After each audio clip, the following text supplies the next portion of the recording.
Imagine a door you have walked past 1,000 times. You have never once wondered what is behind it. This morning, there is a sign on it. Do not open. And something arrives in you immediately that was not there yesterday.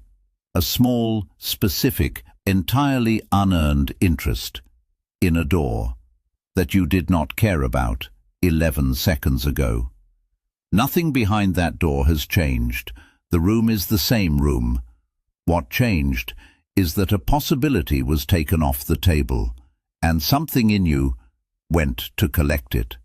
This is one of the most reliable effects in psychology, and it may be the one that runs most of your opinions, without ever telling you it was involved. And it starts absurdly early. Put a 2-year-old in a room with 2 toys, and tell them one of them is not allowed. You do not need me to tell you which toy becomes the important one. That has been run in laboratories. It works.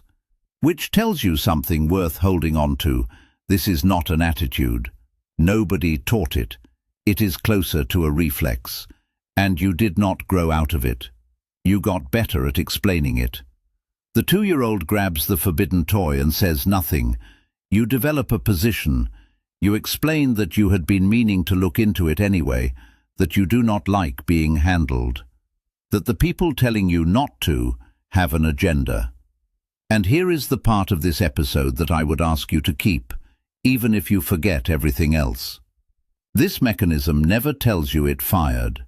There is no moment where you feel your autonomy being defended. What you feel is that you have thought about it and reached a conclusion, which means that from the inside, a reflex and a conviction look exactly the same. And you have almost certainly mistaken one for the other this week. The man who worked this out was called Jack Brehm, and he published it in 1966. And what he wrote was not really a theory of stubbornness. It is a theory of freedom. He called it psychological reactance. And once you have the definition, you will start seeing it 4 or 5 times a day. Start with what he meant by a freedom. Not a political right, something much smaller. Any behavior you currently believe is available to you. To go left, to have the second drink, to hold your own opinion about something. Now threaten one of those. Take it off the table or hint that you might. And a motivational state comes on, immediately, with one job, to get it back. And there are only a few ways to restore a freedom you have lost. You can perform the forbidden behavior, which is the version everyone recognizes, or you can do it vicariously by admiring someone else who did, or you can get angry at whoever restricted you, or, and this is the quiet one, you can simply want the thing more. That last one is doing enormous work in your life, because wanting something more is free. It costs nothing, it breaks no rules, and it restores the feeling of the freedom without you having to actually use it. So the desire rises, measurably, for an object that has not changed in any way. Your appetite for it is now carrying a second job. It is holding your autonomy on its shoulders. And Brehm was careful about when this fires, which matters for the honest part later. It needs 2 things.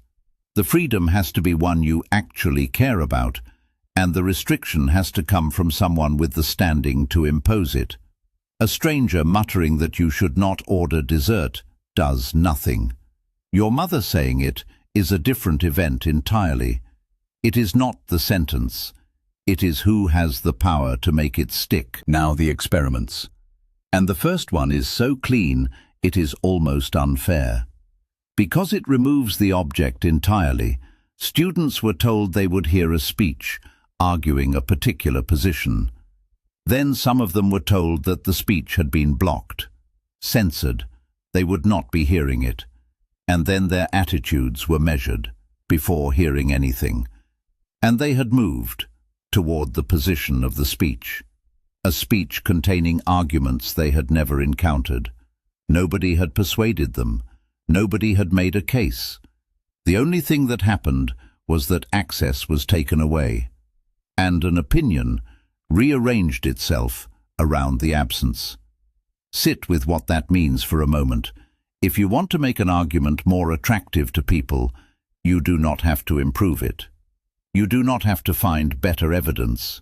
You can just try to stop them hearing it. And notice how badly that undercuts a very old instinct. When something is dangerous nonsense, the reflex is to suppress it, to ban it, to pull it down. And that reflex is a bad instrument because of exactly this. Suppression does not read as protection. It reads as endorsement. It tells everybody watching that somebody was frightened of this, and frightened of it, in a way that they were not able to answer. That is the message that gets received, no matter what was intended. You have watched this happen at enormous speed in your own lifetime. Something is taken down, and the taking down becomes the story. The removal travels further than the thing ever would have. And afterwards, everyone argues about whether the original thing had merit, which was never the mechanism. Most of the people now defending it have still not seen it. They are not defending the content. They are defending the fact that somebody decided for them. Now the study that should be taught in every school of public health, and mostly is not. Because it took a well-meaning policy and tested whether it did what everyone assumed.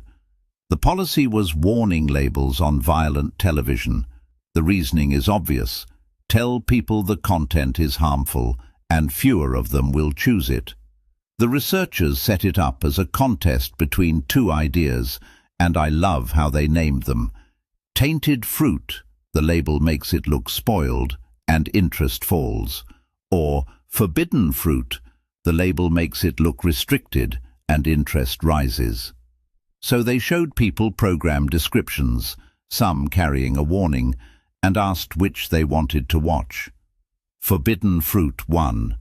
The warning label made the violent programs more attractive, not less.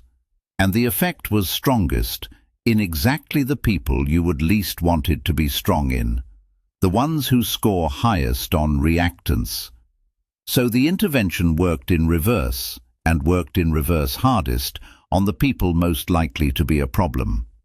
But the crucial part of that study is a comparison most summaries leave out, because they also tried a different kind of label, not a warning, just information. This program contains scenes of violence, stated flatly, no instruction, no implied restriction. And that one did not produce the effect. Same content, same violence, same viewer. The attraction came from the restriction, not from the information about what was inside, and it generalizes depressingly well. Age ratings and content labels on video games have been shown to make those games more attractive to the young people they were designed to keep away. Read the label through a 15-year-old's eyes, and it stops being a caution. It is a certificate. It says, "This contains something adults have decided you are not ready for." And the pattern reaches into public health. Anti-smoking campaigns aimed at teenagers, particularly ones funded by the tobacco industry itself, have been found to produce measurable boomerangs. Teenagers exposed to them reported more favorable attitudes toward smoking, not less. Which raises a question about those campaigns that I will leave sitting exactly where it is. And notice, none of this means the warnings were wrong about the content. The violence was really there. The cigarettes really do kill people. The information was accurate. What failed was the shape it arrived in. Because a person hearing you tell them what not to do is not evaluating your evidence. They are checking whether they are still in charge. So let us name the mechanism properly, because almost everyone gets it slightly wrong. People say, "We want what we cannot have." That is not quite it, and the difference matters. You do not want the thing, you want the having of the choice.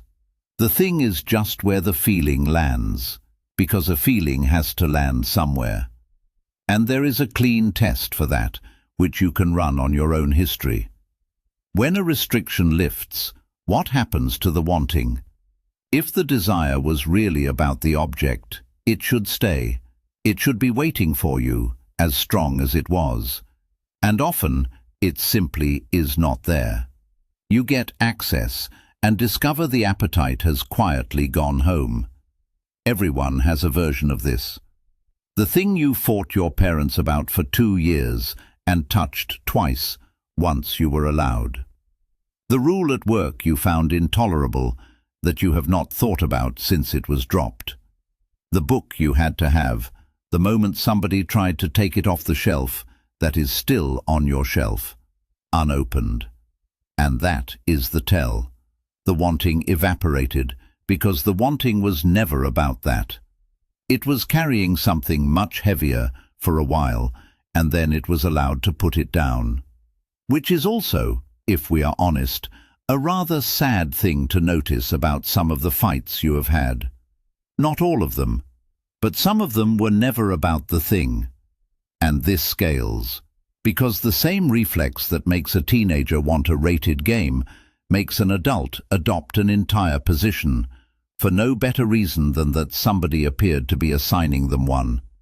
And that is the machinery underneath an enormous amount of public argument. Not evidence meeting evidence. 2 groups of people, each of whom felt handled, defending the freedom to not be told, and reaching for whatever position happened to be standing furthest from the person doing the telling. Now the turn. Because everything so far describes a mechanism that would be easy to manage if you could feel it working. And you cannot. That is not a weakness of yours. It is a design feature. Nobody in any of those experiments reported what actually happened to them. Not one person said, "My sense of autonomy was threatened, so my preference shifted." What they reported, sincerely, was that they had considered it, that the argument seemed reasonable, that the program looked interesting, that they had always been curious about this. And they were not lying. They had the reasons. The reasons were right there, available, articulate. They simply arrived after the conclusion did. And nothing in a mind timestamps its own contents. So hear this as plainly as it can be said. You were not persuaded, and you were not rebelling.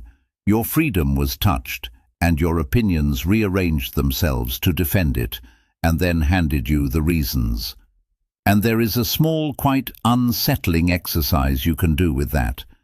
Take a strong opinion you hold, one you would defend in a room, and try to date it. When did you come to it? What did you read? What actually moved you? Some opinions answer that question immediately, and some of them cannot answer it at all. And a certain number of yours will turn out to date from an argument, from a moment when somebody told you what a reasonable person thinks, from a policy that annoyed you, from a tone. Those are not really beliefs. They are scar tissue, and they are the ones you will defend hardest, because they were never built out of evidence, so evidence cannot touch them. And here is the genuinely dangerous consequence, the one worth changing your behavior over. If your positions can be moved by pressure, then anybody who understands that can move you, on purpose, in either direction. They do not have to convince you of anything. They only have to arrange for the other side to appear to be telling you what to think, and then stand back while you walk to where they wanted you, and you will experience that entire walk as independence. That is the cruel part. The feeling of thinking for yourself is not evidence that you are. It is available for free to anybody being pushed. It is, in fact, exactly what being pushed feels like. Now, I have to take some of this back. Not the mechanism, but the most famous claim ever made about it, because it is almost certainly false, and it is the one you have heard.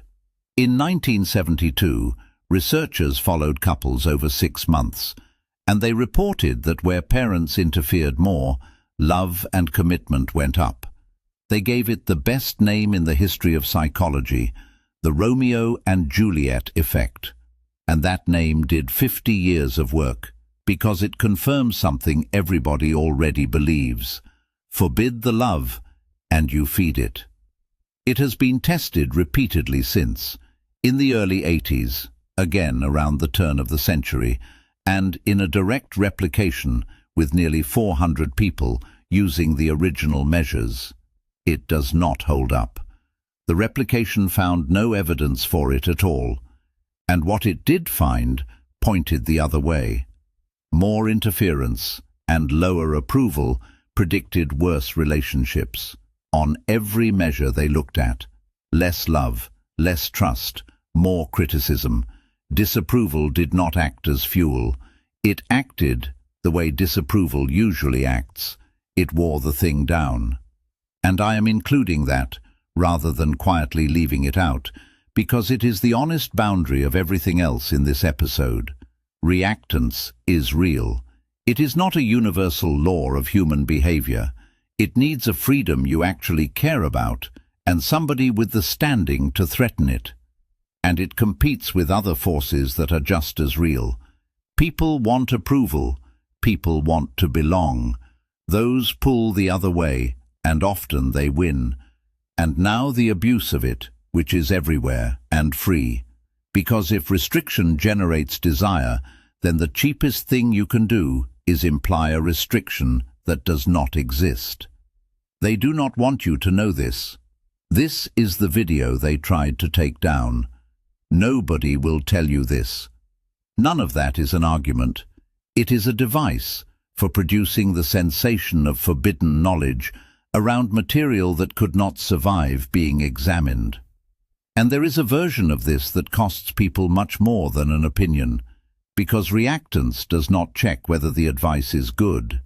It fires at instruction, not at content, which means the same reflex that protects you from being managed will push you away from a doctor, from a treatment, from the person who is telling you something true that you did not want to be told.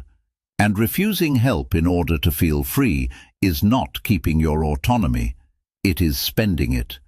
If you recognize that pattern in yourself around your own health, that is worth saying out loud to somebody. Asking for help is a choice. Nobody takes it away from you by offering. So, 2 questions, small enough to actually use. And they are the whole practical content of this episode. The first, would I still want this if nobody had told me not to? Not would I be allowed to, would I want it? Sit with that for 10 seconds and a surprising number of urgent desires go quiet. The second, can I date this belief to something other than an argument? To a book, a number, a thing I saw? If the honest answer is that it dates from the day somebody irritated me, then I am not defending a position, I am defending a boundary. And a boundary can be defended without keeping the position. That is the move most people never make. You are allowed to say, you do not get to tell me, and then quietly agree with them anyway. And the same idea works from the other side, if you are ever trying to move somebody, because there is a well-documented move here, and it is almost embarrassingly simple. Give the information and then explicitly return the choice.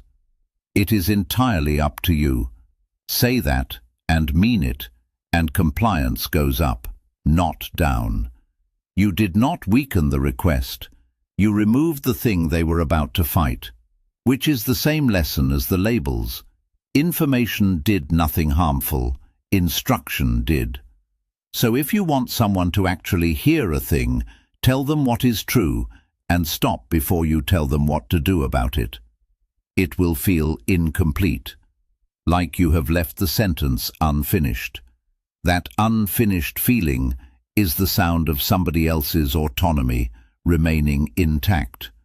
And the last thing, because it is the reason any of this matters. We think of resistance as the proof that we are free. It is not. A freedom you defend automatically is not a freedom. It is a handle, and anyone who can predict your resistance is already holding it.